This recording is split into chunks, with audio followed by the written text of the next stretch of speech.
L'actualité dans toutes ses dimensions sur Évasion Guinée. Bonsoir et bienvenue dans cette édition d'information. Tout de suite, le sommaire. Ambiance délétère à la commission électorale communale indépendante de Ratoma. Les agents chargés de la révision des listes électorales réclament avec véhémence le paiement intégral de leurs prestations. Explication à suivre dans ce journal. Une dizaine de présumés bandits chopés par les agents des brigades anticriminalité de Conakry. Un coup de filet dont se félicite le coordinateur général des BAC qui en appelle à la collaboration des populations. Les échos, c'est dans cette édition. Et puis, Momoya Silla, président de l'association des juristes en action pour le droit, répond aux questions d'Ibrahima Soriari Ansani dans la rubrique invité du journal. Voilà, mesdames et messieurs, pour les titres, encore une fois, bonsoir et bienvenue à tous. Mais avant de développer tous ces titres, d'abord, les membres du CNT ont adopté ce vendredi en session plénière le projet de loi organique portant composition, organisation et fonctionnement de la magistrature. L'adoption de ce texte à deux volets suscite, vous allez le voir, beaucoup d'espoir. Il devrait en effet permettre de faire de l'indépendance de la justice une réalité en Guinée. Le point avec Aminata Diontungalo. Cette loi a été adoptée à l'unanimité par le CNT. La loi organique portant composition, organisation et fonctionnement de la magistrature est répartie en deux projets de loi. Le premier, portant statut des magistrats, comprend 93 articles subdivisés en 4 titres. Ce projet de loi a pour vocation d'améliorer certains dispositifs de gestion de la carrière, de la discipline, de l'éthique et de la déontologie des magistrats.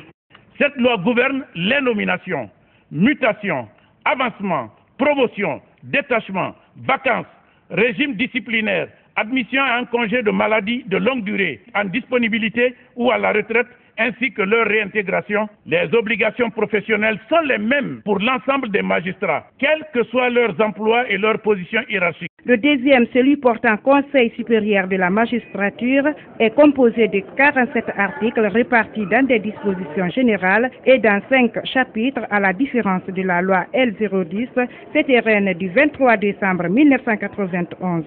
Cette modification vise à garantir l'indépendance de l'institution judiciaire. Je m'empresse de souligner qu'un dispositif de filtrage assuré par les membres du Conseil supérieur permettra d'assurer que la plainte est irrécevable ou manifestement infondée. Cette procédure a pour objet d'éviter que la saisine du Conseil supérieur de la magistrature ne devienne une voie de contestation systématique des magistrats conduisant à l'instabilité judiciaire. Offrir une magistrature digne de confiance, crédible, accessible et respectueuse des droits humains, élément fondamental pour l'existence d'un état de droit, tel est le souci qui a animé le CNT depuis son installation en mars 2010, selon Rabiatou Serra Diallo. Les exposés de motifs de ces textes sont si pertinents que le Conseil national de la transition ne pouvait qu'y souscrire et adopter ces deux lois. Le ministre d'État à la Justice, Garde des Sceaux, a offert des guides de bonne conduite conçus pour les magistrats à la présidente du CNT avant de se réjouir de l'adoption de cette loi organique qu'il estime être très importante pour l'institution judiciaire guinéenne. Vous avez assuré le citoyen que les audiences, les procès, les instructions et les décisions sont publiquement accessibles de façon que la justice ne soit pas seulement juste en son essence, mais qu'elle soit également juste dans son apparence. Chapitre politique de cette édition, la CENI a procédé ce vendredi à l'inauguration des centres de recherche et de documentation électorale. Il s'agit pour l'institution électorale d'inscrire ses travaux dans une synergie d'action en vue de mieux crédibiliser le processus électoral en cours dans le pays. La démarche de la CENI a été rendue possible grâce à l'appui financier de ses partenaires comme AIFES.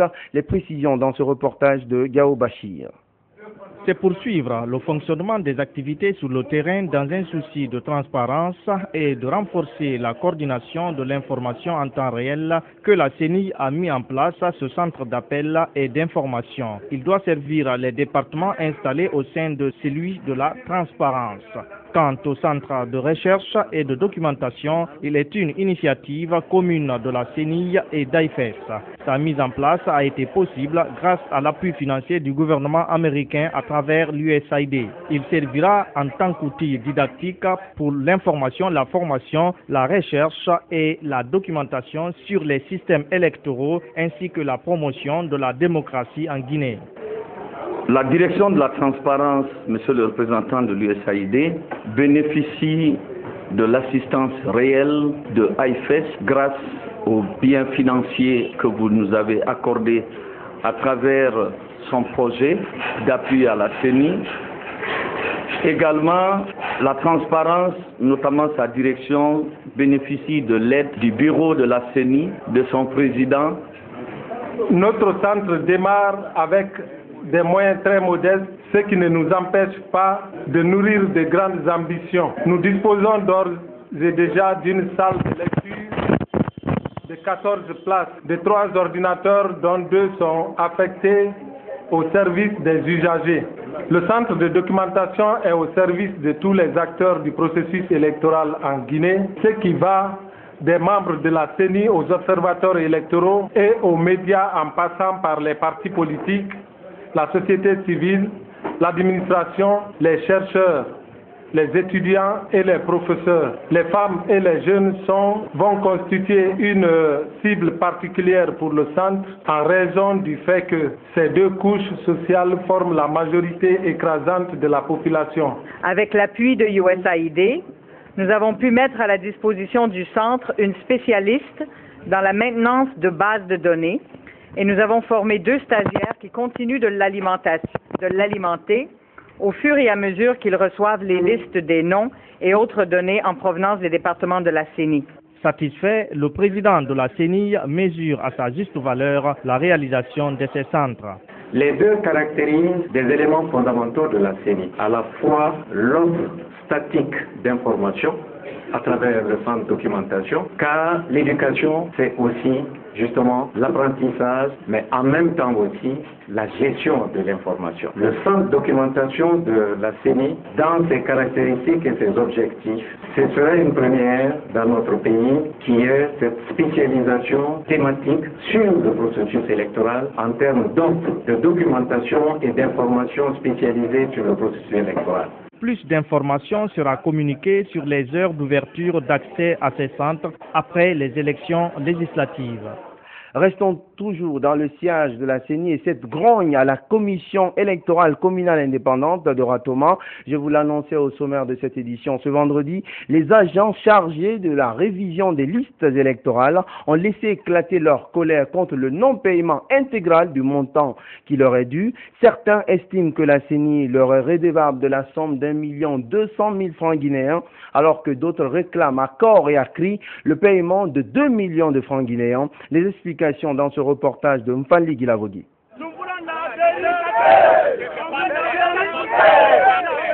Les agents de révision des listes électorales de la commune de Ratoma en colère ce vendredi. Ils réclament le paiement intégral de leur per diem après plus de 2 mois de travail. La CENI ne nous a pas fait signer le contrat de façon directe. Il y a eu des sous-traitances. On n'a rien eu. On nous fait donner 600 000 francs pendant que nos collègues qui ont fait normalement les opérateurs de saisie, chacun a eu 5 millions et quelques. C'est inacceptable. Même les 2 jours de régel, on ne peut pas, on donne notre argent. Parmi les protestataires surexcités, ceux qui ont déjà reçu une première tranche de leur per diem réclament 1,2 million francs guinéens. D'autres en revanche 2 millions. Le président a promis qu'il va augmenter 200 000. Donc on devait avoir 1,2 million aujourd'hui ce matin-là. On n'a reçu que 600 000. D'ailleurs, les 4 seront bloqués. Ça ne sera pas distribué dans la commune de Ratoma. Et ça, on est ferme. Normalement, on devait nous payer 2 800 000 normalement. Et là, ce qu'ils sont en train de donner aux gens, c'est dans les environs de 630 000. Donc, c'est un peu décevant vu ce que nous avons fait et surtout sur le terrain, les menaces et puis les gros mots qu'on entendait. Certains responsables de partis politiques ayant participé aux travaux de révision des listes électorales affirment avoir été omis pendant le paiement des per diem. Ils étaient au nombre de 19. On les affecte dans les différentes cadres. Au moment de la remise de l'argent pour les déplacements, les premières tranches. Ils n'ont pas voulu leur donner ça, avec l'argument que c'est vos structures, votre structure, le parti, qui va vous les payer. Pour nous, c'est une injustice. Ce mouvement de protestation n'a pas empêché les responsables de la commission électorale communale indépendante de payer certains agents. La CENI nous a dit que c'est 400 000 francs par agent de CARL et par mois. Donc ils avaient perçu déjà 200 000 francs et c'est ce qui a été complété aujourd'hui par 600 000 francs, soit 800 000 francs pour les 2 mois, 400 000 francs par mois. Et aussi, la CENI a ajouté encore 30 000 francs pour les 2 jours supplémentaires qui ont été ajoutés sur la date de la révision. Les agents de révision des listes électorales entendent engager d'autres démarches les jours à venir pour, disent-ils, entrer en possession de leur dû. Coup de filet réussi des escadrons des brigades anticriminalité de Conakry. Je vous l'annonçais au sommaire de cette édition. Ils viennent de mettre aux arrêts une dizaine de présumés bandits, dont une fille. Les personnes interpellées auraient à leur actif plusieurs attaques à main armée dans la banlieue de la capitale. Mamadi Kamisoko nous en dit davantage. Il s'agit d'un grand coup réussi par les escadrons des brigades anticriminalité BAC. Les éléments arrêtés auraient semé la terreur dans plusieurs quartiers de la banlieue de Conakry. Victimes de ces présumés bandits, certaines familles se souviennent de leur triste journée.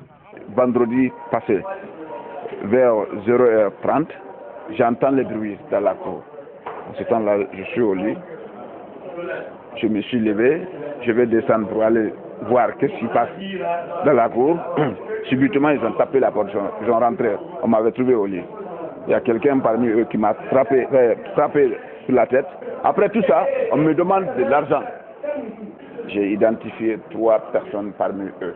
Et après, on me demande de sortir héros. Les gens là sont allés dans la nuit du 22 au 28 chez moi. Ils sont rentrés, ils étaient 11 malfrats armés. 6 sont restés dans la cour, 5 sont rentrés.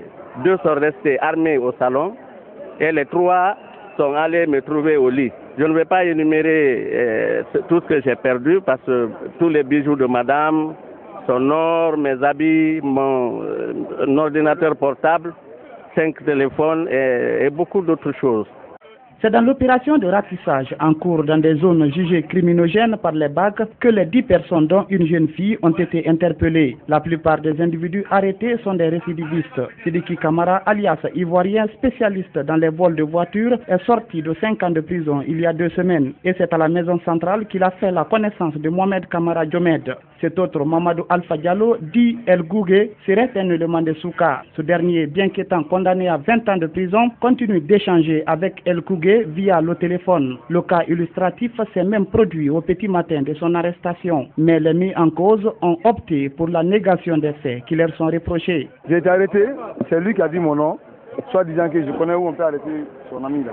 Je le connais en prison. C'est en prison, je le connais.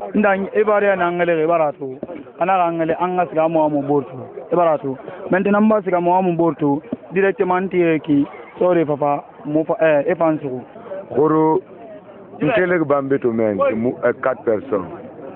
Moussiga Demdoula men, Moukios men, Kios.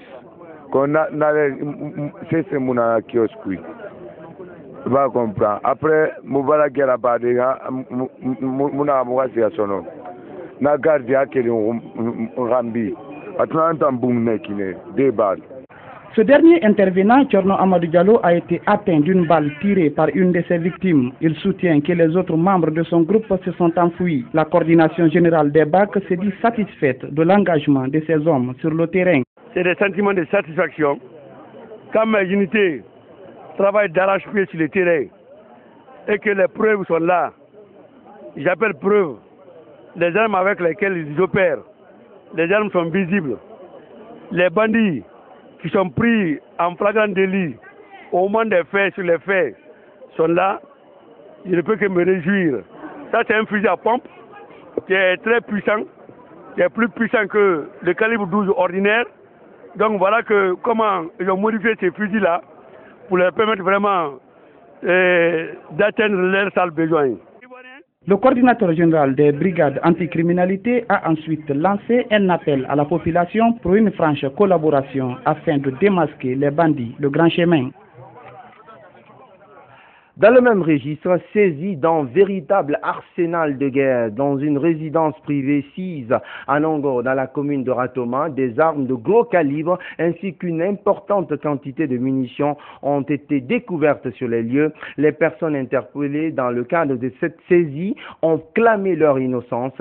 La direction générale de la police se dit quant à elle disposée à lutter de toutes ses forces contre le banditisme dans la capitale. Et puis au chapitre des faits divers, nous vous en parlions dès hier, la fillette portée disparue suite aux pluies torrentielles qui se sont abattues sur la capitale a été retrouvée ce vendredi à Tombo, non loin du palais du peuple. Le corps presque en état de décomposition, un électrochoc pour la famille de la victime. Le cousin ému et désemparé de la fillette retrouvée morte s'est confié au micro de Gao Bachir. C'est aujourd'hui que Dieu nous a donné la chance de la retrouver, c'est-à-dire la fille. En fait, c'est déplorable, on ne sait pas quoi faire et on s'en remet à Dieu. Et en plus, vraiment, ça fait même pas une semaine, son papa vient d'être renversé par un motard. Il a le pied cassé à la maison et nous sommes dans ce malheur-là et un autre aussi vient s'ajouter. Tout ça là, c'est la volonté de Dieu. On ne peut que s'en remettre à Dieu. Bon, au fait, je vais directement entamer parce que il n'est pas bon de garder ça maintenant. Ça commence à décomposer, donc il faut qu'on l'amène directement au cimetière pour l'enterrer. La famille va se contenter maintenant de l'image. Donc, on ne peut que faire cela maintenant là, parce que je vais donner l'ordre directement donc à aller creuser au moins la tombe là-bas. Au Vert Boulbinet, on va chercher à l'enterrer là-bas. Après, on se retrouve tous en famille là-bas. Image difficile à soutenir. Autre aspect marquant de l'actualité, les technologies de l'information et de la communication au service de l'amélioration de la sécurité routière. C'est le thème de la journée mondiale des télécommunications et de la société de l'information, célébrée le 17 mai de chaque année. Un thème qui en dit long sur la proportion des accidents de la circulation enregistrés à travers le monde. Commentaire à Giratoba. Chaque année, 1,3 million de personnes meurent et entre 20 à 50 millions sont blessées dans des accidents de la route, surtout dans les pays en développement. C'est ce que révèle le rapport du groupe des Nations Unies pour la collaboration en matière de sécurité routière UNRSC, un rapport publié par Ban Ki-moon, le secrétaire général de l'ONU. Engendré notamment par l'inattention des automobilistes et le comportement des usagers de la route. Ces accidents de la circulation entraînent des pertes économiques mondiales chiffrées à 518 milliards de dollars, des accidents qui entraînent assez de traumatismes et affectent la santé publique. Afin d'améliorer la sécurité routière et les systèmes de gestion du trafic, l'Union internationale des télécommunications, principale institution spécialisée des Nations Unies chargée des technologies de l'information et de la communication, a exhorté ses membres à s'appuyer sur le rôle de catalyseur joué par l'éthique. En effet, plus le trafic routier est bien géré, mieux la lutte contre les effets des changements climatiques deviendra efficace. Commentaire signé Agira Toba. Sur un tout autre plan, des journalistes et des étudiants de l'Institut supérieur de l'information et de la communication étaient ce matin à l'ambassade des États-Unis pour une rencontre de concertation. Les discussions ont essentiellement porté sur la notion de la liberté de la presse. Il a aussi été question de la responsabilité des journalistes dans le traitement des sujets sensibles. Plus de précisions dans ce compte-rendu signé Malik Diakité.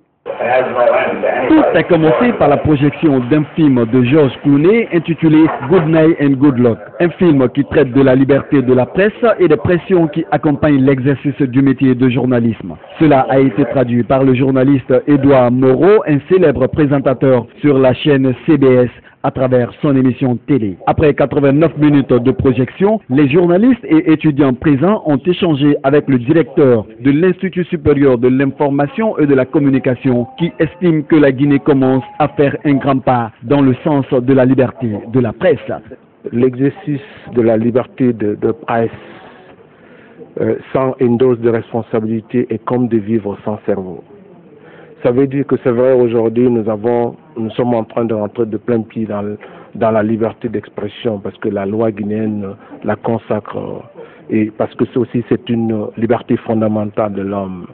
Mais cette liberté fondamentale doit aller avec une bonne responsabilité. La presse doit jouer son rôle de médiateur. La conseillère culturelle de presse à l'ambassade des États-Unis d'Amérique a abordé dans le même sens. Elle pense que les Guinéens sont en train de fournir beaucoup d'efforts. La presse guinéenne est impressionnante. Le conseil qu'elle donne, elle voudrait que tout le monde soit en fait ouvert. Il faut être ouvert, les journalistes doivent être ouverts à tout le monde pour pouvoir avancer. Et surtout pour la poursuite de la vérité. Pour terminer, le directeur de l'Institut de l'information et de la communication a appelé les journalistes à plus de responsabilités, surtout devant un sujet sensible. Parce que vous êtes sur un sujet épineux, sensible. C'est vrai, vous serez souvent amené à subir des pressions. Les pressions peuvent être politiques, économiques, ça peut même être des pressions physiques. Donc il faut que le journaliste puisse les vérifier. Vous devez avoir un comportement responsable lorsque vous traitez un sujet sensible. Approchez le fait avec beaucoup de recul, sans parti pris. Ces discussions ont finalement tourné autour de la solidarité dans la corporation et surtout au sein de la rédaction. Les étudiants de l'Institut supérieur de l'information et de la communication de Kountia à l'école du journalisme républicain. Et puis à l'occasion du 50e anniversaire, j'arrive, de l'Union africaine, la communauté malienne a fait une déclaration lue par son secrétaire à l'information et à la communication. Le président du Conseil des Maliens de Guinée, Komaki, informe la communauté malienne. Festivité du 51e anniversaire de l'Union africaine. À cette occasion, une marche sera organisée par tous les Africains en Guinée le dimanche 19 mai 2013 à partir de 9h, lieu des rencontres, Cité des Nations. L'itinéraire suivant, Cité des Nations, place des Martyrs jusqu'au Palais du Peuple. Après cette marche, il est demandé aux Maliens de montrer leur savoir-faire en cuisinant le samedi 25 mai à partir de 12h au Palais du Peuple.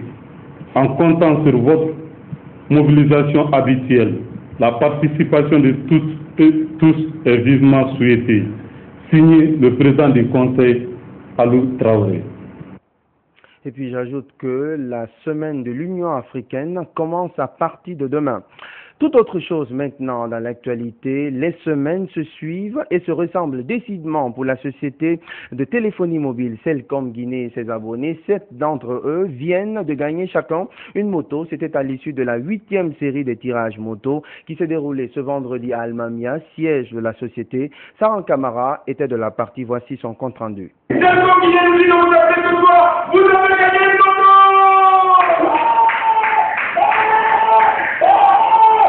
De Conakry à Zérékoré, Celcom Guinée continue de faire des gagnants. Étonnement, cris de tonnerre ou des larmes de joie sont quelques réactions des heureux gagnants. Pour ce 8e tirage de sa campagne moto, 7 abonnés ont le sourire. Il s'agit de messieurs Matos Doré, maçon à Cancan, mademoiselle Aïssatou Keïta, élève en Zérékoré, madame Aïssatou Belasto à Conakry, monsieur Youssouf Silla, chauffeur à Conakry, mademoiselle Mbalou Fatoumata Keïta, étudiante à Conakry, monsieur Amara Bamboura, étudiant à Conakry, et enfin monsieur Sekofilo Pondialo, policier à Conakry. Tous les abonnés Celcom peuvent être de futurs gagnants, mais avant, il y a des règles de jeu à respecter. Il faut être un abonné Celcom, avoir rechargé au moins 10 000 francs de crédit dans la semaine pour pouvoir être tiré au sort. Une fois que votre numéro est tiré au sort, on vous appelle, il faut que la personne décroche. Au bout de 3 tentatives, si la personne ne décroche pas, nous verbalisons le tirage et nous passons à un autre tirage. Étudiante, Mbalou Fatoumata Keita est l'une des gagnants. Sur 65 motos Celcom, il n'en reste que 9. Alors, à vos recharges. Et puis, chose promise, chose due. Place maintenant à la rubrique invité du journal. Ibrahima Souriari en Sané reçoit Momoya Silla, président de l'association des juristes en action pour le droit, AJAD en abrégé. Au menu de l'entretien, l'organisation par l'AJAD du concours ORADA dans les universités de la place. Messieurs, c'est à vous.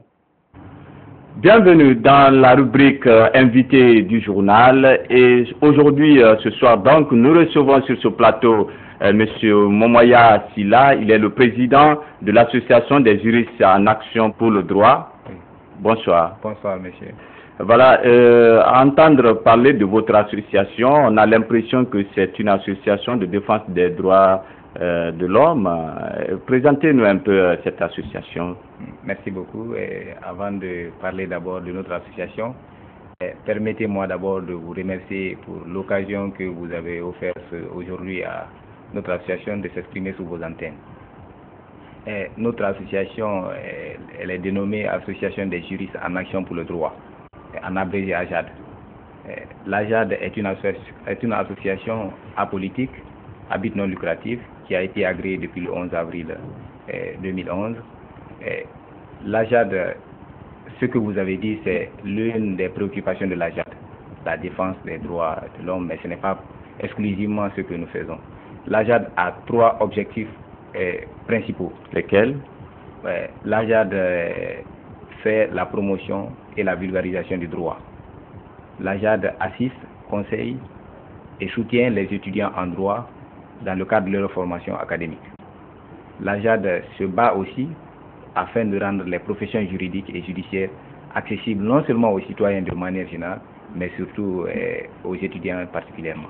Voici les objectifs principaux de notre association. Et depuis cette date, quelles sont les actions menées, les activités menées sur le terrain? D'abord, nos moyens d'action se focalisent principalement sur les conférences.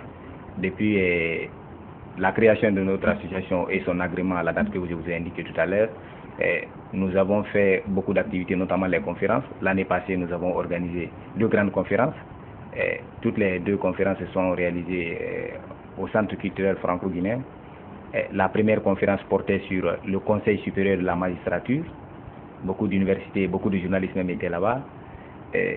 La deuxième portait sur la relation des médias et la justice. Cette année, nous avons commencé à organiser la première conférence, c'est tenue à la Maison de la Presse. Le thème portait sur les garanties accordées à l'accusé avant et pendant le procès pénal.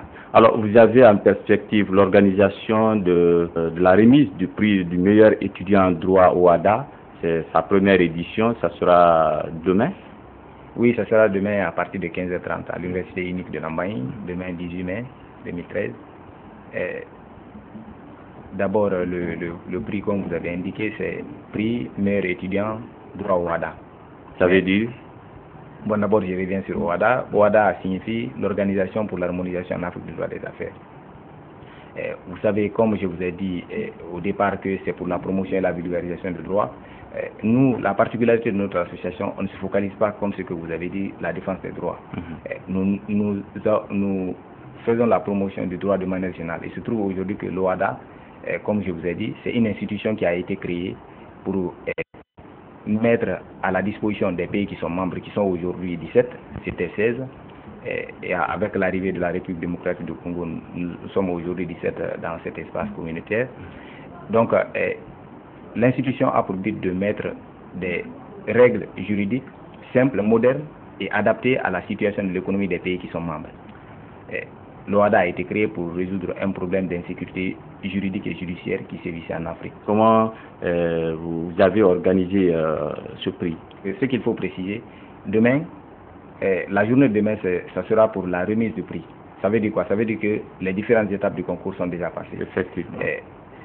Comment nous l'avons organisé? Nous avons déjà, avec les universités qui collaborent avec nous depuis la création de notre ONG, on a demandé à ces universités une liste de 10 étudiants par université.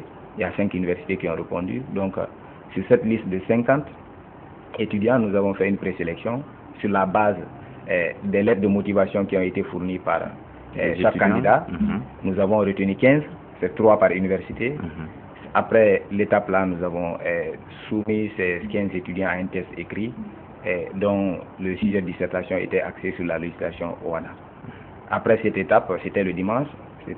Après cette étape, les 7 candidats qui ont franchi la deuxième étape étaient devant le cabinet parce que le premier le premier du prix aura, parmi les avantages qu'il va avoir, et il va bénéficier d'un stage de 3 mois dans un cabinet de conseil juridique et fiscal qui est NIBA Conseil. Ça sera ici en Guinée. Ça sera ici en Guinée. Donc le cabinet, nous avons associé le cabinet, c'est le cabinet même qui a organisé la dernière étape du concours, à savoir l'entretien. Donc les étudiants sont déjà passés là-bas et le cabinet, à l'heure où je vous parle, le cabinet a déjà le résultat. Alors, en plus de cette activité, qu'est-ce que vous comptez faire très bientôt? Bon, nous voulons d'abord, pour être clair avec vous, nous voulons d'abord concentrer tous nos efforts sur ce que nous sommes en train de faire. Nous avons d'autres activités comme les visites d'entreprise que nous allons organiser à l'intention de nos membres, c'est-à-dire donner la possibilité aux étudiants de venir rencontrer les professionnels dans différents secteurs. C'est quelque chose de très très important pour les étudiants. Parce qu'un étudiant qui a fait toute sa formation académique sans rencontrer un professionnel, c'est un handicap majeur. Merci, M. Momoya Silla. Merci. C'est donc la fin de cette rubrique avec M. Momoya Silla. Il est le président de l'Association des juristes en action pour le droit. Merci à vous et merci de préférer Évasion Guinée pour vous informer. C'est ainsi que se referme cette édition d'information au nom de toutes les équipes techniques et rédactionnelles sous la direction de Alama Bangoura et de Ibrahima Souriari Ansane. Je vous dis merci de l'avoir suivi. Excellente suite de programme en notre compagnie. Bonsoir à vous qui nous suivez partout à Conakry, notamment dans la commune de Matam.